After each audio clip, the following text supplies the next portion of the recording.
നബി സല്ലല്ലാഹു അലൈഹി വസല്ലം തങ്ങളുടെ സമീപത്തേക്ക് ജാബിർ റളിയല്ലാഹു അൻഹു പോയി. എന്തിനു പോയി? കടം വീട്ടണല്ലോ, ബാപ്പന്റെ കടം വീട്ടണം.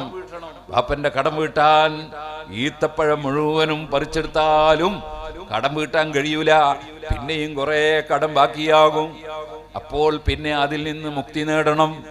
അതിന് ജാബിർ റളിയല്ലാഹു അൻഹു അതേ കടം കിട്ടാനുള്ളവരോട് പറഞ്ഞാൽ അവർ കേൾക്കൂല, അവർ ഒന്നും പൊരുത്തപ്പെട്ട് കൊടുക്കൂല. ജാബിർ റളിയല്ലാഹു അൻഹു നബി സല്ലല്ലാഹു അലൈഹി വസല്ലം തങ്ങളുടെ അടുത്തേക്ക് പോയ സംഭവം ഇമാം ബുഖാരി റിപ്പോർട്ട് ചെയ്യുകയാണ്.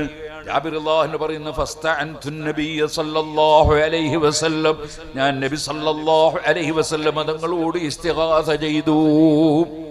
ഇസ്തഅൻതു എന്ന് പറഞ്ഞാലും അതേപോലെ ഇസ്തഗസ്തു എന്ന് പറഞ്ഞാലും ഒക്കെ അർത്ഥം ഒന്നാണ്. ഞാൻ നബി സല്ലല്ലാഹു അലൈഹി വസല്ലം തങ്ങളോട് സഹായം തേടി. സുബ്ഹാനല്ലാഹ്. ഈ പുത്തൻവാദികളുണ്ട്, വയ്യാക നസ്തഈൻ, അല്ലാഹ് എന്നോട് മാത്രമേ സഹായം ചോദിക്കൂ എന്ന് പറഞ്ഞിന്.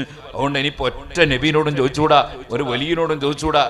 മൗലവിനോട് ചോദിക്കാട്ടോ, മൗലവിനോട് ചോദിക്കാം. മൗലവി നിങ്ങൾ നമ്മുടെ നാട്ടിൽ വന്നിട്ട് പ്രസംഗം നടത്തിയിട്ട് ഒരു സഹായം ചോദിച്ചാൽ അതിന് കുഴപ്പമൊന്നുമില്ല. അപ്പൊ പിന്നെ ഇയ്യാക നസ്തഈൻ എവിടെ ഉണ്ടാവില്ല.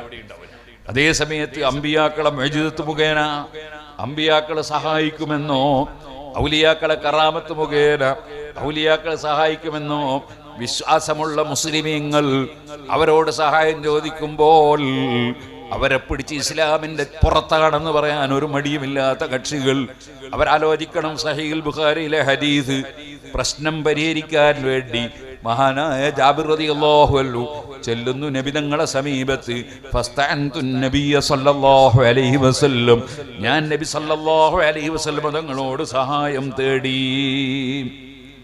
ഇദസ്തഅൻത ഫസ്തഈൻ ബില്ലാഹ് എന്നൊരു ഹദീസിലുണ്ട്. ആ ഹദീസ് പഠിക്കാത്ത ആളല്ല മുഹമ്മദുർ റസൂലുള്ളാഹി സല്ലല്ലാഹു അലൈഹി വസല്ലം അത് പറഞ്ഞ ആളാണ്. ആ നബിക്കറിയാം ഞാൻ പറഞ്ഞതിന്റെ ഉദ്ദേശം എന്താണ്. ഇദസ്തഅൻത ഫസ്തഈൻ ബില്ലാഹ് എന്ന് പറഞ്ഞാൽ അതിന്റെ അർത്ഥം എന്താണ്? ഔലിയാക്കളോട് തേടരുതെന്നല്ല, അമ്പിയാക്കളോട് തേടരുതെന്നല്ല. അതിന്റെ അർത്ഥം യാചിക്കാൻ പോകരുതെന്നാണ്. നീ അള്ളാഹുവിനോട് സഹായം തേടുക, നീ യാചിക്കാൻ പോകാതിരിക്കുക.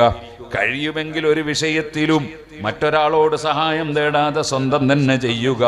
അങ്ങനെയാണല്ലോ ചില മഹാന്മാർ, അതെ, അവരുടെ വാഹനപ്പുറത്തു നിന്ന് വടി നിലത്ത് വീണുപോയാൽ പോലും അതൊന്ന് എടുത്ത് പൊക്കിത്തരുമോ എന്ന് ചോദിക്കാതെ വാഹനത്തു നിന്ന് ഇറങ്ങി വന്നിട്ട് സ്വന്തം തന്നെ എടുത്തുകൊണ്ട് പ്രവർത്തിച്ച മഹാന്മാരുണ്ടല്ലോ. കാരണം വേറൊരാളോട് ചോദിച്ച് അവരെ പ്രയാസപ്പെടുത്തേണ്ടതില്ല, ഞാൻ തന്നെ അധ്വാനിക്കാം എന്ന് ചിന്തിക്കുന്ന മനസ്സ് അത് വളരെ